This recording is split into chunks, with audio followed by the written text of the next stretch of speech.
I hadn't opened that desk drawer in years. Even now, the click of the lock sent a chill up my spine, the same sound I heard the morning my world cracked. The drawer slid open with a soft sigh, revealing neat stacks of contracts, fountain pens, and the faint scent of cedar polish. My office was quiet except for the hum of the city below, New York, in all its unforgiving brilliance. From up here, 23 floors above the noise, you could almost forget where you came from. Almost. My phone buzzed once, a name flashing across the screen I hadn't seen in 7 years. Ryan Hale. My brother. For a moment, I just stared at it. My hands, steady now from years of boardroom battles, trembled the way they used to that night, the night he stole everything I'd worked for. I took a slow breath, adjusting the cuff of my silk blouse, the faint rustle sharp against the stillness. It was almost poetic, really. The man who once emptied my life savings now reaching out, just as my company hit its first $3 million quarter. I didn't answer right away. I just watched the phone buzz on the edge of the desk, the same desk that once hid $14,293 and every ounce of trust one ever had in family. Some ghosts, I whispered, locking the drawer again. Never learned to knock. Back then, I was 21 and living in a tiny 2-bedroom house on the edge of Columbus, Ohio. The rent was cheap, the walls were thin, and every morning I woke to the sound of traffic and Ryan making coffee he could never afford. We were all we had left. After Mom's passing, Dad had vanished into a silence that bills couldn't fill, and Ryan, 2 years older, charming but restless, became my entire world.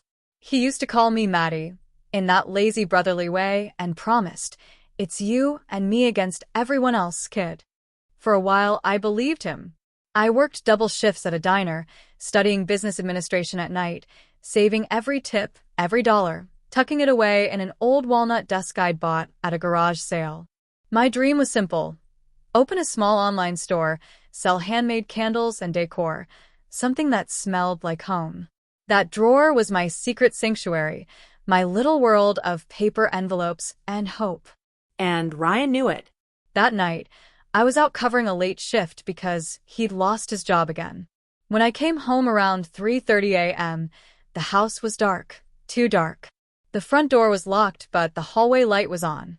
I remember noticing the faint smell of his cologne and the desk drawer slightly ajar. My stomach sank. I opened it. Empty.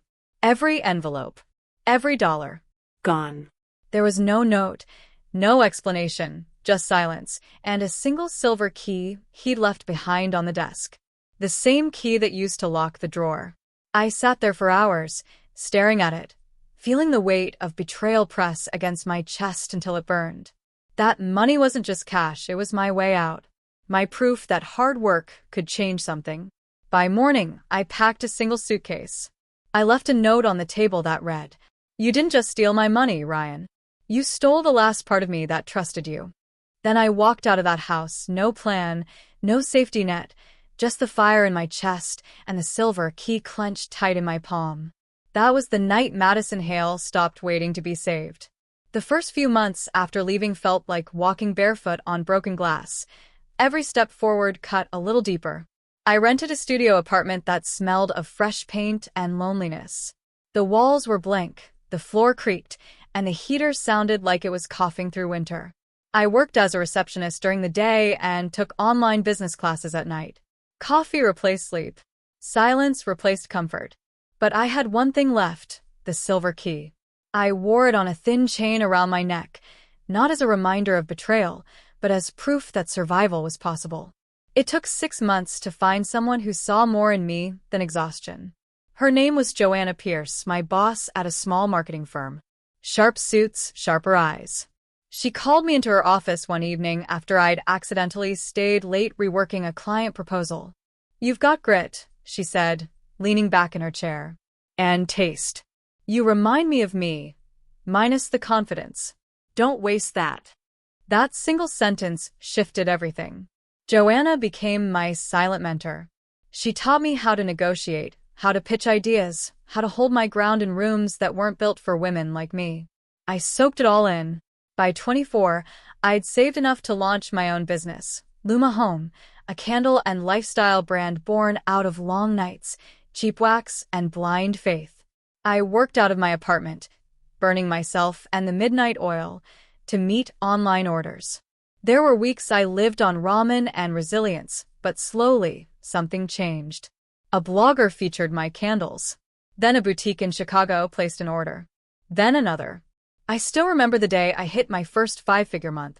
I sat on the floor, laptop glowing, crying softly into a coffee mug because I had no one to tell. I never posted about my success, not then. I told people I was doing okay, that I was keeping busy. My family didn't call and I didn't reach out either. But every time I walked past a locked door or a closed drawer, I touched the silver key around my neck and whispered, "Not this time." By 28, Luma Home was featured in an interior design magazine. By 29, I had an office in Manhattan, a team of 20, and my own line of scented candles in major stores. The irony never left me.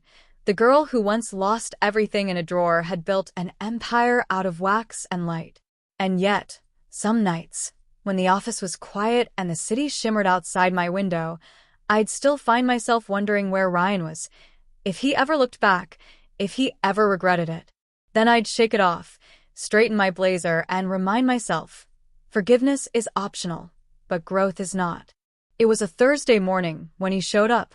I was in my Manhattan office, going over a shipment order, when my assistant buzzed in. "Madison, there's a man here asking for you. Says his name is Ryan Hale." The pen slipped slightly from my fingers. For a moment, the room felt smaller, the air heavier. "Send him in," I said, my voice calm, rehearsed, the tone I'd perfected over years of pretending nothing could shake me. When he walked in, I barely recognized him. The confident grin was gone, replaced by lines of weariness. His clothes hung looser than I remembered, his eyes sunken, the kind of look life gives you when it's done being gentle.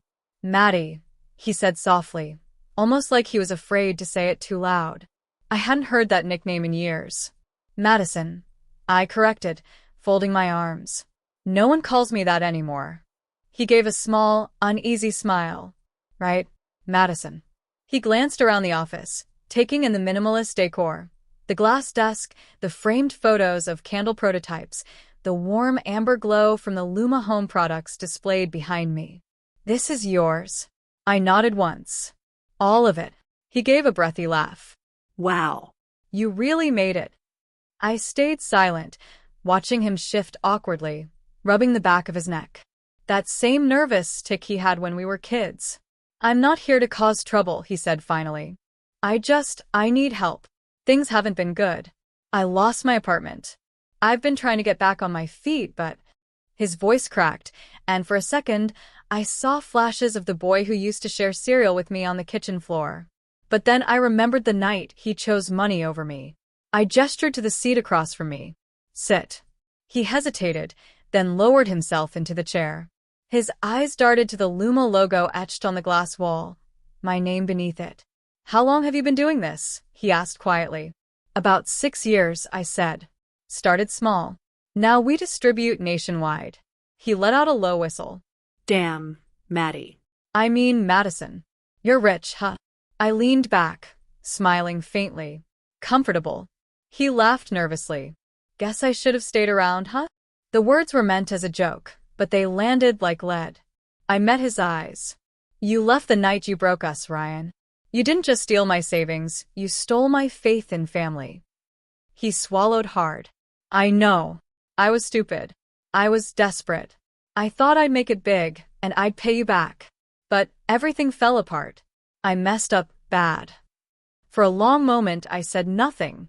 The city's skyline shimmered behind him, sunlight spilling through the tall windows like judgment. Finally, I stood and walked to the shelf behind my desk. I picked up a small black box and opened it. Inside was the silver key. The same one he'd left behind all those years ago. His breath caught. "You kept that. Every reminder teaches you something," I said softly. "This one taught me never to leave my dreams unlocked." He looked down, shame flickering across his face. "I don't deserve your forgiveness." "No," I said, placing the key on the desk between us. You don't. But you do deserve a chance to make things right, if you're willing to earn it. He blinked, unsure if he'd heard correctly. Tomorrow, I continued, be here at 8 a.m. I'll find you a position in our distribution department. Minimum wage. No favors. You start at the bottom like I did. His voice trembled. You'd really let me work for you? I smiled faintly. You already did, you just didn't know it. Every scar you gave me built this company.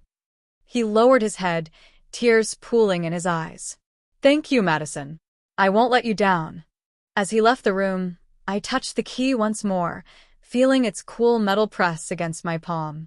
For years, it symbolized what I lost. Now, it finally meant what I gained control. Ryan showed up the next morning. 8:03 a.m. sharp.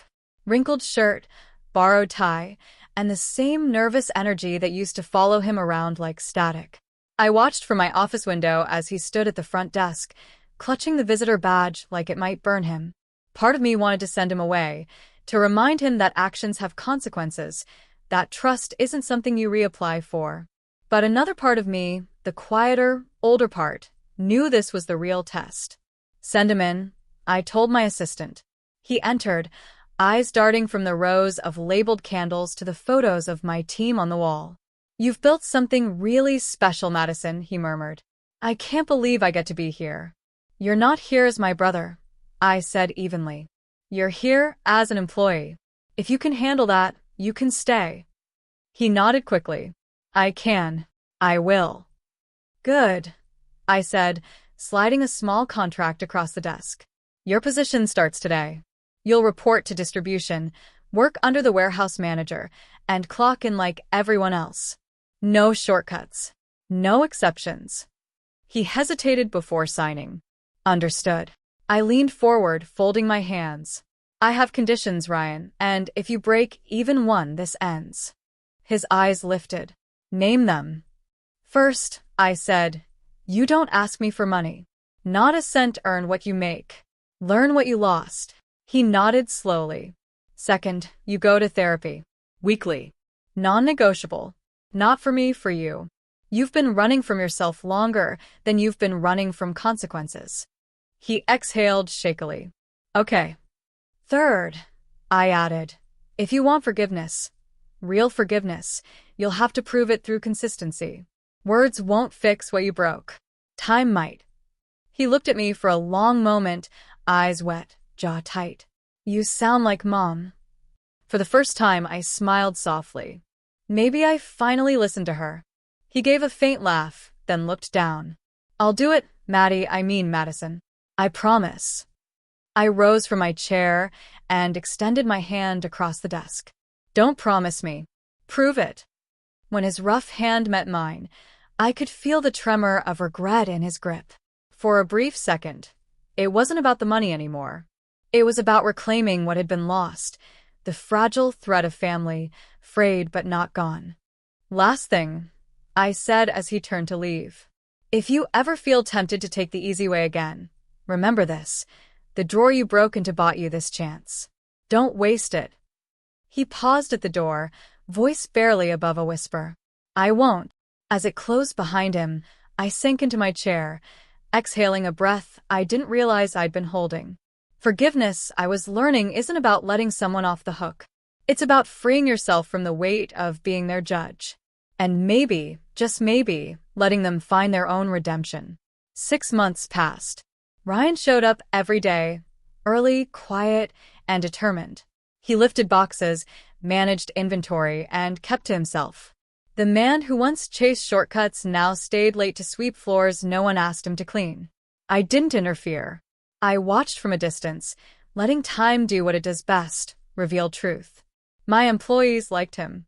They said he worked hard, didn't talk much, and never complained. The first paycheck he got, he bought lunch for the entire warehouse team. The second, he paid back a small debt he didn't have to. Then one evening, as I was packing up, he knocked on my office door. Come in, I said, glancing up. He walked in holding a small box. His eyes met mine, steady for the first time in years. I wanted to give you this. Inside was a candle, hand-poured, labeled with shaky handwriting, silver key.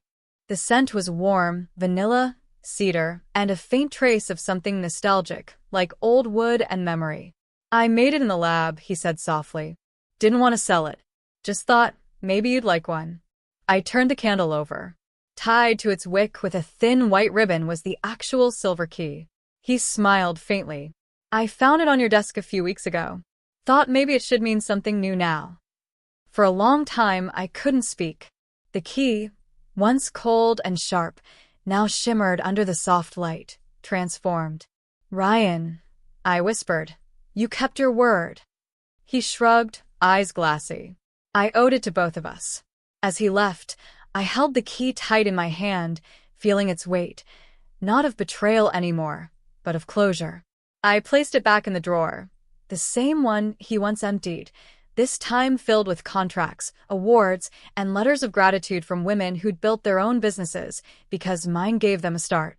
And I realized something. The drawer wasn't cursed. It was a reminder that what's stolen can be rebuilt, stronger, brighter, untouchable. I blew out the candle, watching the smoke curl like a quiet goodbye. Then I turned off the lights, whispered into the stillness.